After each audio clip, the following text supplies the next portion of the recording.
Hello future engineers, welcome to my YouTube channel.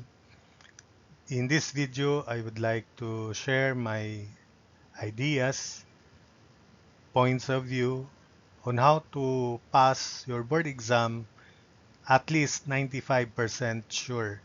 For me, these are the requirements and I hope that you can uh, verify this, confirm this, especially those who are already uh, engineering engineers, professionals nowadays because of this fact. So the first requirement for you to pass your board exam, 95% sure, you should be at least a fair student of your class. I believe, especially for civil engineering licensure exams, that those who pass really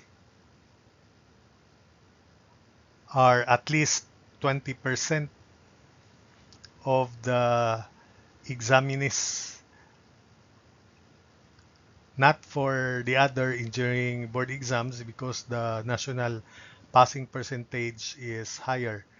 But I I make this as the sample model so that if you're not a civil engineering student, your chance of passing with these strict requirements will be higher. So I'm talking about civil engineering students. For standard schools, those schools that consistently top the uh, national performance, the national performance top 3 or top 10 engineering schools, civil engineering schools that perform consistently in the board exam, their students, even if they're fair, will have greater chance compared to those who are above average students from the other schools, because I believe that the standard of each school or college is different from one school to the other. So this is a requirement so that when you enter a review center, you can easily follow the lecture of the principles, formulas by your instructors. And that's an advantage to you because those who are less than fair student can hardly understand the explanations. I believe that it is my experience because I was once a review instructor in a review center before.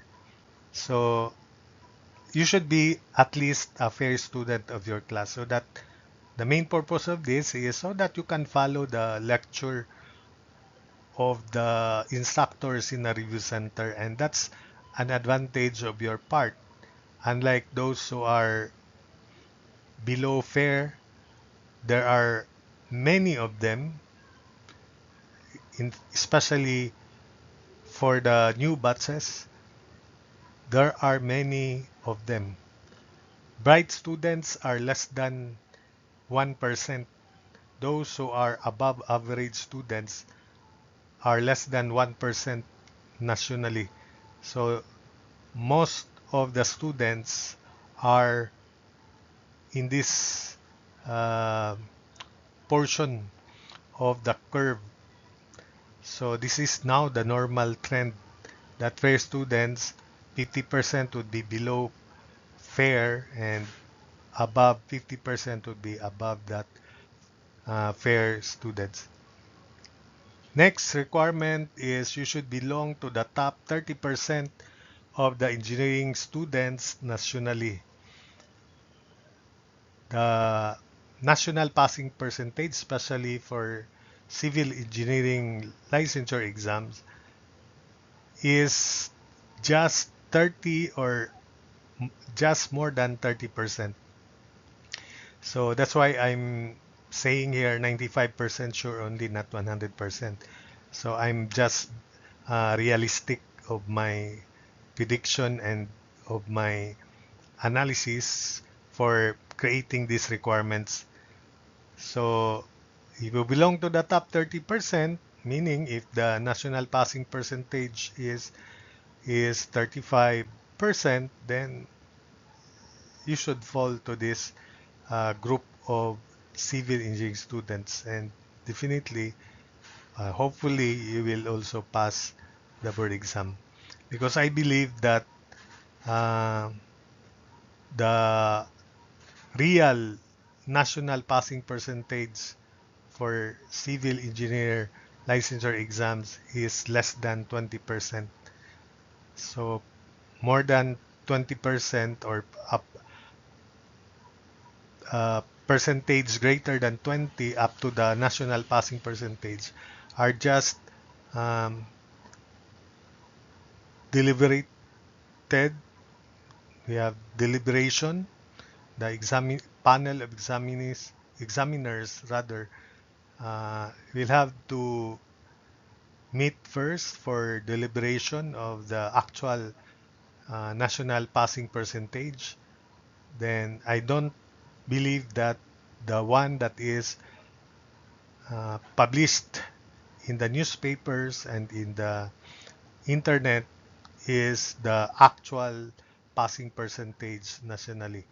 So there is adjustment made by the panel of examiners definitely. So that's my point.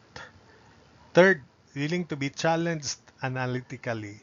If you enroll in a review center, the manner instructors um, teach you all the things that are needed, including the techniques, uh, discussing the principles uh, slowly and surely, that supposedly all of you can follow and understand. Assuming all of you can follow and understand, the ones who are considered less than 1% of the population will be bored or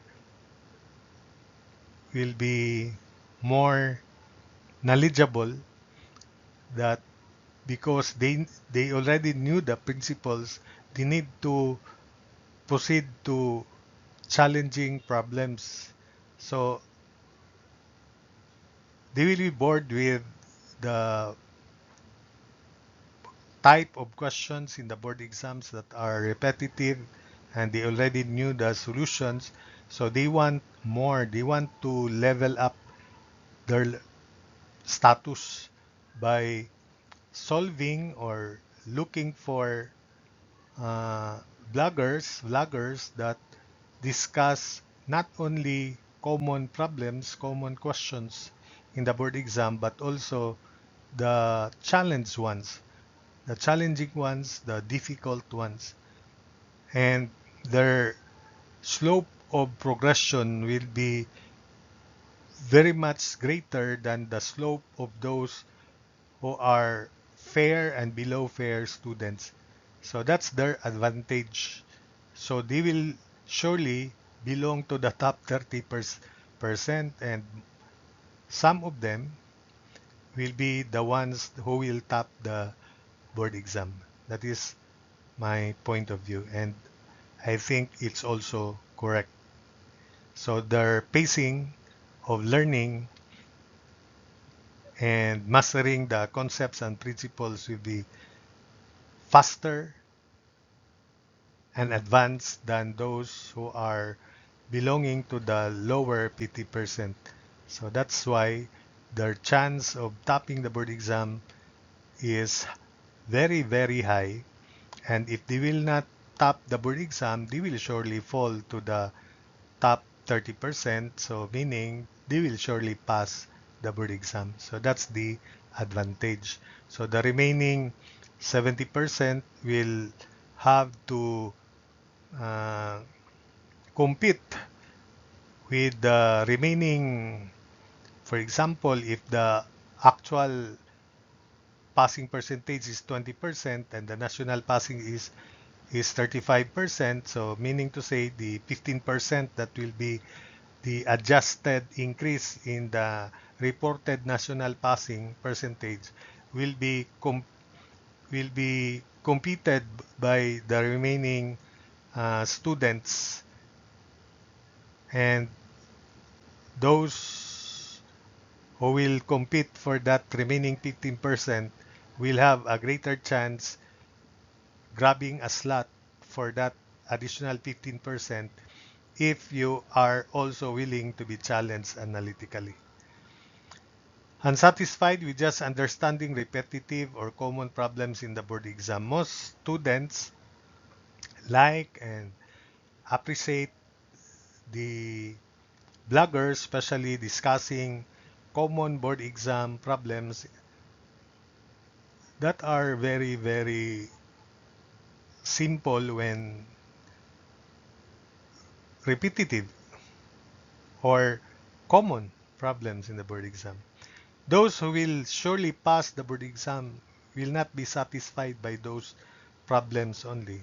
They want to be challenged. They want to solve problems that are uh, higher in difficulty, with greater difficulty than the ones uh, discussed in the review center. So there are reviewers with challenging problems, those who are not satisfied, and if you want to increase your chance of passing the board exam or even top your board exam, then you should proceed by uh, solving challenging problems, because mastering the concepts and principles is better than just understanding the solutions presented by your instructor or by bloggers. You should be willing to test understanding of the concepts and principles by solving moderate to difficult problems in my channel and in other channels with difficult sample problems. So the only way you can test your understanding or your mastery of the concepts and principles is to solve challenging and difficult problems. If you keep on saying you have understood the principle, that's different. Especially if you keep on uh, solving problems that are common and repetitive, those problems that are uh, problems in the board exam. You should solve uh, more challenging and difficult problems so that repetitive and common problems in the board exam will be very, very easy for you. That's the feeling if you're accustomed to difficult problems. That's a challenge on your part of how good you are when you solve difficult and challenging problems. Then, consistently with percentile rank of at least 70% in a review center, because this is the opposite of the national passing percentage. So if you should take the mock board or pre-board exams in a review center, and your percentile rank should be at least 70%.